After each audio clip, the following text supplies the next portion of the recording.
세상에는 민족이나 계통마다 수많은 신화가 존재합니다. 그 중에 본편에서는 창세기를 배경에 두고 고대 그리스 신화에 등장하는 인물 몇몇을 특별히 그들의 겉으로 드러나는 형상을 중심으로 살펴보겠습니다. 여기서의 주안점은 오로지 그들의 형상입니다. 그들 존재의 배경과 이력, 그리고 눈으로 볼 수 있는 모습 등은 본문 내용에 비추어 그다지 중요하지 않음을 염두에 두고 살펴보기로 하겠습니다. 우선 켄타우로스는 수인입니다. 그 일족은 익시온과 여신 헤라의 모습을 한 구름과의 사이에서 나왔다고도 하고 그 둘 사이에서 나온 하늘이 피리온산에서 암말과 교접해 나왔다고도 합니다. 대체로 상반신은 사람의 모습이고 하반신은 말로 묘사되어 있습니다. 이 경우 하반신 말의 부분은 태양에 속하는 남성적인 힘을 나타내며 이를 다스리는 정신이 상반신에 있다고 합니다. 보레아스는 거친 북풍을 의인화한 신입니다. 흔히 턱수염을 기르고 날개가 달린 나신의 모습으로 묘사되고 있습니다. 그는 그가 사랑하던 오레이티아를 납치해 결혼하게 됩니다. 사티로스는 반신반수의 자연의 정령으로 취급됩니다. 아울러 농경의 신으로 추앙받고도 있는데 그 모습은 몸과 팔의 얼굴이 인간이며 하반신은 염소인 괴물로 등장하고 있습니다. 곧 상반신만이 인간이며 하반신은 사냥의 다리입니다. 또 머리에는 두 개의 뿔과 뾰족한 귀가 달렸습니다. 그는 너무나 여자를 좋아하여 현재 색을 밝힌다는 호색이라는 형용사에 그 이름의 자취를 남기고 있습니다. 프리아포스는 번식과 다산을 상징하는 인물입니다. 유난히 큰 성기를 지닌 기형적인 모습으로 묘사되고 있으며 실체는 상징인 팔로스에 있습니다. 프리아포스는 지금 다르다네스 해협 지역을 중심으로 숭배되었는데 이 풍습이 그리스와 이탈리아에 유입되어 밭작물이나 가축을 지키며 번식과 풍요를 돌보는 신으로 변모되었습니다. 헤르마프로디토스는 남녀 양성을 모두 갖춘 존재입니다. 헬레니즘 시대의 전설은 헤르마프로디토스는 헤르메스와 아프로디테 사이에서 태어난 아름다운 소년으로 만들어 이를 전하고 있습니다.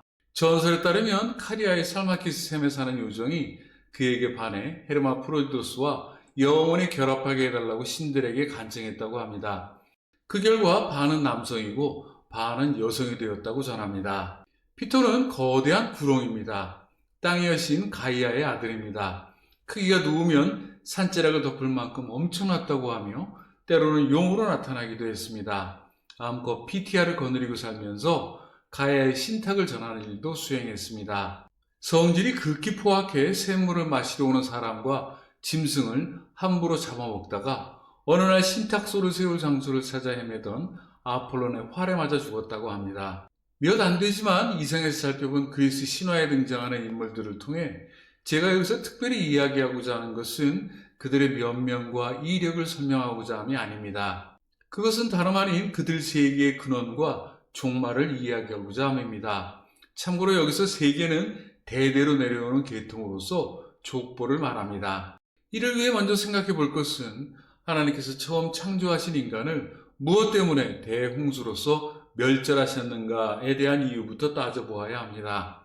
이는 최초 인류 멸망의 원인이 무엇이었는지의 의문과 다르지 않습니다. 기록에 비추어 대홍수 이전에 하나님께서 눈여겨보고 계셨던 사람의 본성과 행실은 이러했습니다. 여호와께서 사람의 죄악이 세상의 관영함과 그 마음의 생각의 모든 계획이 항상 악할 뿐임을 보시고 땅 위에 사람 지으셨음을 한탄하사 마음에 근심하시고 가라사대 이는 내가 그것을 지었음을 한탄함이니라 하시니라.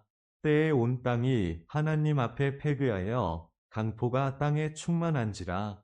하나님이 보신즉 땅이 패괴하였으니 이는 땅에서 모든 혈육 있는 자의 행위가 패괴함이었더라. 하나님이 노아에게 이르시되 모든 혈육 있는 자의 강포가 땅에 가득하므로 그 끝날이 내 앞에 이르렀으니 내가 그들을 땅과 함께 멸하리라. 결국 사람의 죄악이 세상에 관영했던 것과 온 땅과 모든 혈육 있는 자의 행위가 폐괴하고 강포했던 것이 멸절의 이유가 되었습니다. 그 결과 하나님의 진노는 물로서 곧 대홍수로서의 멸절이었습니다.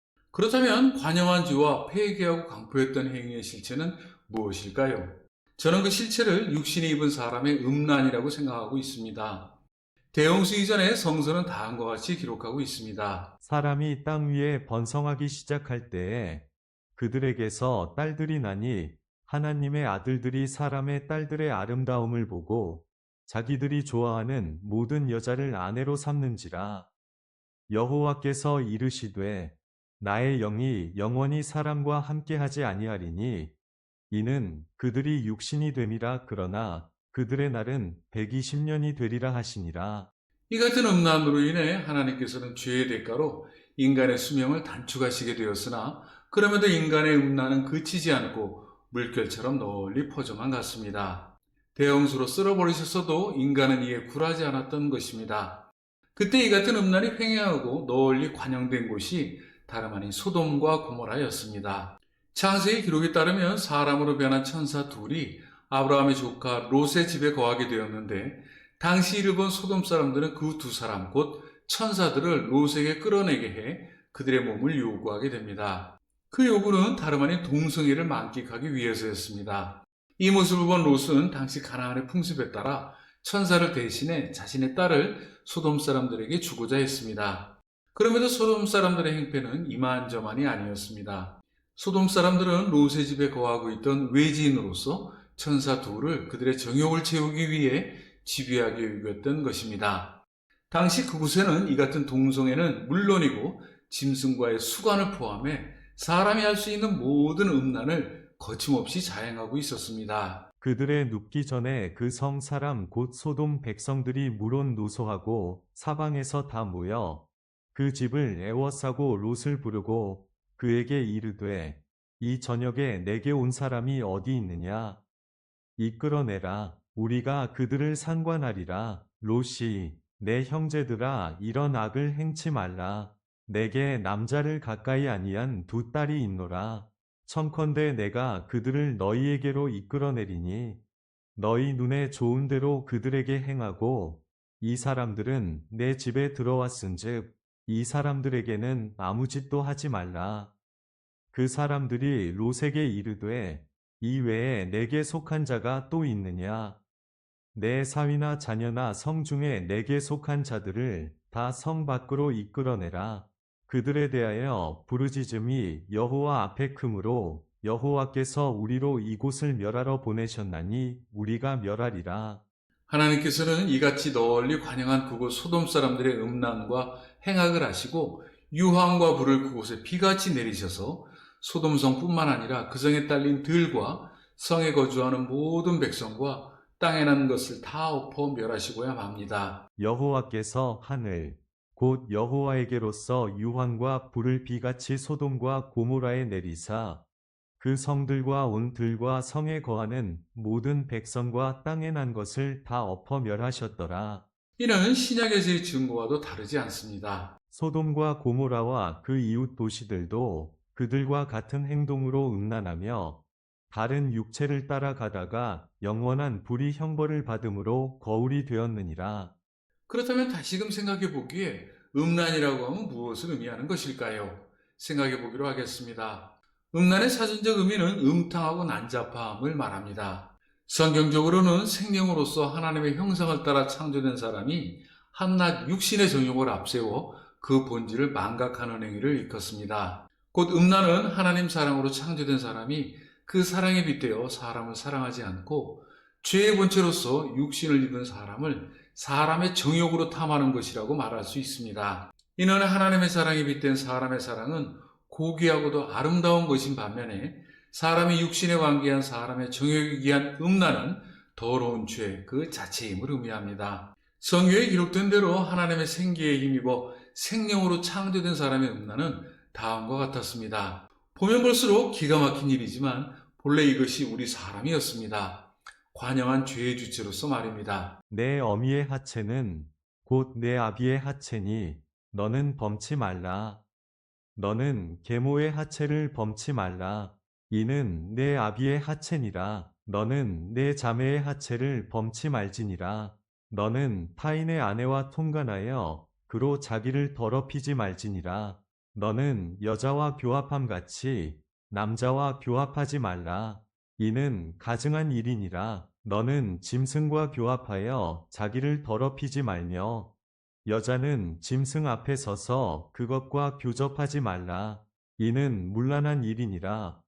누구든지 여인과 교합하듯 남자와 교합하면 둘 다 가증한 일을 행함인즉 반드시 죽일지니 그 피가 자기에게로 돌아가리라. 남자가 짐승과 교합하면 반드시 죽이고 너희는 그 짐승도 죽일 것이며 여자가 짐승에게 가까이하여 교합하면 너는 여자와 짐승을 죽이되 그들을 반드시 죽일지니 그들의 피가 자기들에게로 돌아가리라. 생각해보기에 왜 이 같은 규례가 있었을까요? 무엇보다도 기록에서 이를 명백히 금하고 있음은 실제 사람의 경험이 있었기 때문일 것입니다. 보고 들은 것은 물론이고 실제 경험이 있었다는 이야기입니다. 그러기에 하나님의 이 같은 말씀과 규례가 있었다고 생각됩니다. 모르긴 해도 소돔과 고모라에서의 음란이 아마도 이와 다름이 없었을 것입니다. 결국 그리스 신화에 등장하는 인물의 근원과 형상은 인간의 상상 속에서 만들어진 가상의 것이 아니라 인간의 경험으로부터 비롯된 실체적 사물이자 구체적인 행위 그 자체라고 단정할 수 있습니다. 그렇다면 이들 신화의 인물들의 조상은 사람이 되는 셈이며 성경의 기록에 비추어 이들 세계와 함께 희조로서 사람의 말로는 오직 죽음뿐일 것입니다. 남자나 여자가 접신하거나 박수무당이 되거든 반드시 죽일지니 곧 돌로 그를 치라. 그들의 피가 자기들에게로 돌아가리라. 모든 사람은 결혼을 귀히 여기고 침소를 더럽히지 않게 하라. 음행하는 자들과 간음하는 자들을 하나님이 심판하시리라. 예정된 말씀이었습니다. 음란을 경계하며 새겨둬야 할 말씀입니다. 그렇다면 창세기를 통해서 볼 때 인간이 물과 불로서 멸절된 이유는 다름 아닌 음란이 원인이었습니다. 정결하게 하는 셈에서 씻고 또 씻어야 할 것입니다. 우리의 생각과 마음에서 비롯된 그리고 비롯될 음란의 원죄를 말입니다.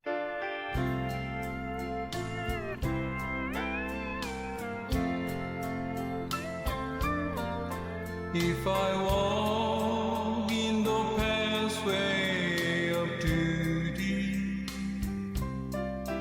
if I walk till the close of the day, I will see